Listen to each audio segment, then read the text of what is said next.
lui, je vais me mettre à aimer les autres.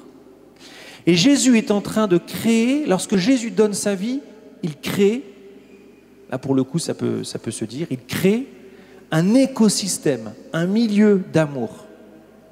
Quand Jésus aime moi-même, plus mon voisin, plus encore le voisin de mon voisin, nous sommes créés dans une communauté d'amour. Aimez-vous les uns les autres. Quand je reçois l'amour du Christ, quand mon voisin reçoit l'amour du Christ, nous sommes liés l'un et l'autre dans une même communion d'amour. Et nous n'aimerons jamais autant Jésus que nous aimerons notre frère ou notre sœur. Ça, c'est capital. Et je vous cite Saint Jean, qui dans sa première lettre écrit ceci. « Si quelqu'un dit « J'aime Dieu » alors qu'il a de la haine contre son frère, c'est un menteur. En effet, celui qui n'aime pas son frère qu'il voit est incapable d'aimer Dieu qu'il ne voit pas. » Notre responsabilité, frères et sœurs, c'est de nous aimer les uns les autres et de nous mettre à disposition de cet amour que le Christ veut nous donner, de sa vie qu'il veut nous donner. Ma deuxième sous-partie, là, c'est de dire, finalement, un des plus grands obstacles de cette communion d'amour, c'est l'indifférence. Ou un des signes, un des symptômes que cet amour n'est pas vécu, c'est l'indifférence.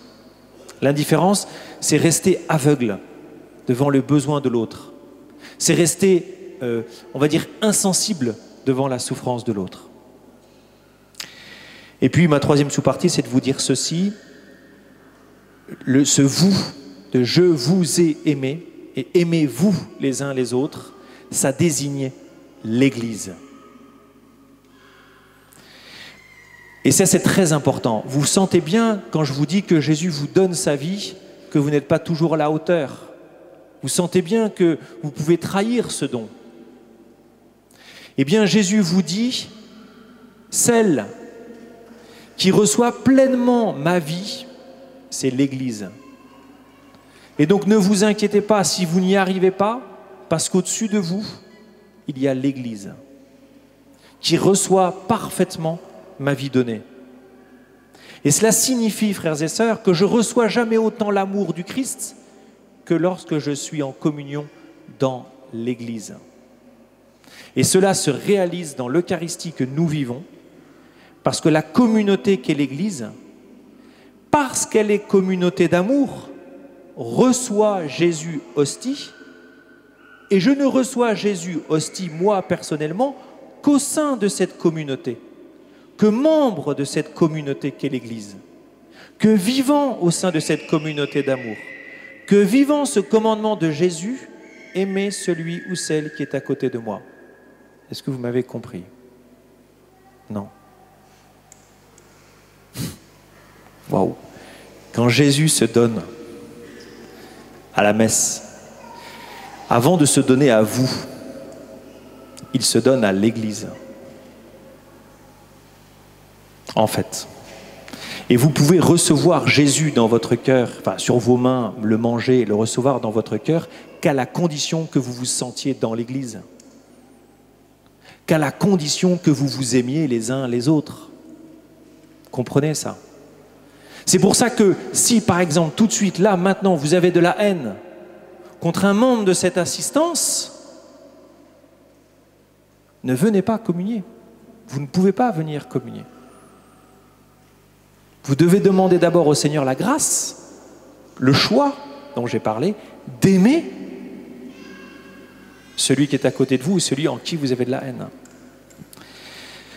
Allez, dernière partie. Il faut bien avancer. Alors maintenant, je vais faire ce qu'on appelle, dans l'armée, moi j'ai fait mon service militaire, et on m'a appris la marteau-thérapie. Donc la marteau-thérapie, c'est de dire tout le temps, tout le temps, tout le temps, tout le temps, tout le temps la même chose. C'est de faire du drill. Donc le drill, c'est demander l'Esprit Saint. Voilà. Il n'y a pas d'amour donné, il n'y a pas d'amour reçu si vous ne demandez pas l'Esprit Saint. Et l'Esprit Saint, ça se demande, c'est concret. Pensez pas que l'Esprit Saint vous soit donné comme ça, sans que de votre part, vous n'ayez pas au moins le désir. Quand à la fin, Jésus dit « Tout ce que vous demanderez au Père, il vous le donnera », qu'est-ce que le Père veut vous donner? Ce n'est pas une nouvelle voiture. C'est l'amour entre nous. Et c'est pour ça que Jésus dit juste après, aimez-vous les uns les autres. Supplions l'Esprit Saint, ou supplions le Père de nous donner l'Esprit Saint pour que nous nous aimions les uns les autres. Demandez l'Esprit Saint, tous les jours. La deuxième chose, hyper important, mais ça progresse, on n'y est pas encore, mais ça progresse, c'est de faire partie d'un petit groupe, d'une fraternité. Par exemple, ceux qui sont dans un petit groupe alpha, là, qui terminent, eh bien, continuez. Puisque vous avez éprouvé de la joie à vivre ce temps toutes les semaines, continuez. Pourquoi arrêter? Pas nécessairement sur le même rythme, mais continuez. Vous savez, ce qui est extraordinaire dans une fraternité, c'est que vous pouvez éprouver la joie d'aimer quelqu'un qui vous énerve. C'est vrai parce que vous le voyez régulièrement, que vous êtes obligé de partager, etc., de faire des choses avec lui, voire de l'inviter chez vous, et Dieu sait qu'il vous énerve. Vous savez, on énerve toujours quelqu'un. Donc, mais justement, c'est une façon concrète de vivre ce commandement de l'amour. Si vous n'aimez vos enfants, que vos enfants, votre mari, c'est déjà pas mal, vous allez me dire, que vos enfants, votre mari, votre épouse et vos amis, les païens n'en font-ils pas autant? Les païens n'en font-ils pas autant? Le drill, c'est le petit groupe. C'est le milieu d'amour que vous allez créer à votre échelle. Parce qu'on ne peut pas s'aimer à 800, c'est pas possible. Par contre, à 8, à 10, ça c'est possible. Et en plus, c'est parfois très difficile parce qu'il y en a vraiment un qui nous énerve. Bref.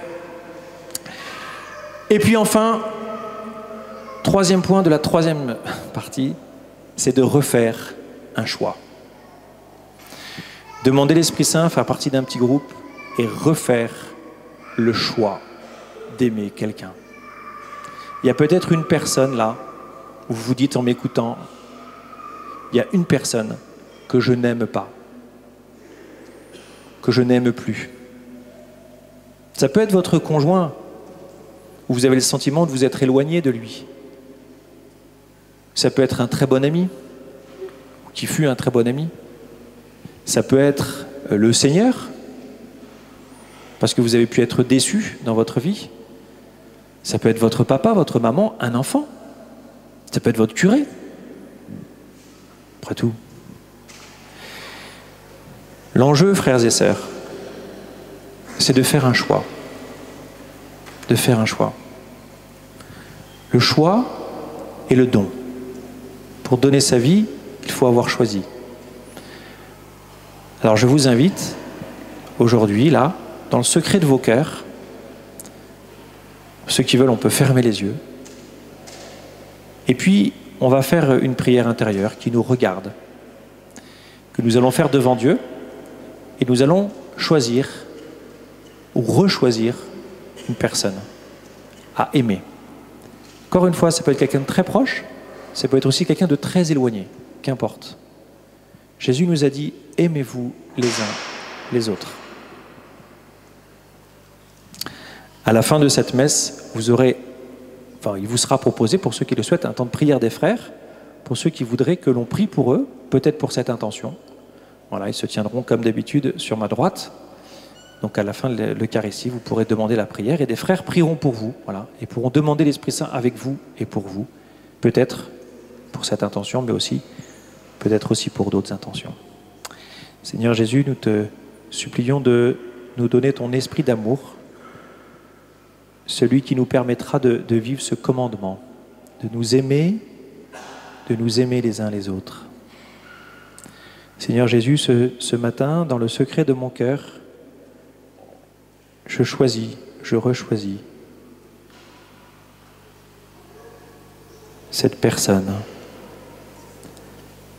mon père, ma mère, cet ami, un de mes enfants, quelqu'un qui m'est proche, quelqu'un qui m'est éloigné, qui a pu me faire du mal. Béni sois-tu, Seigneur, pour cette personne. Tu l'aimes comme tu m'aimes. Donne-moi ton esprit, afin que je l'aime comme toi tu l'aimes. Amen.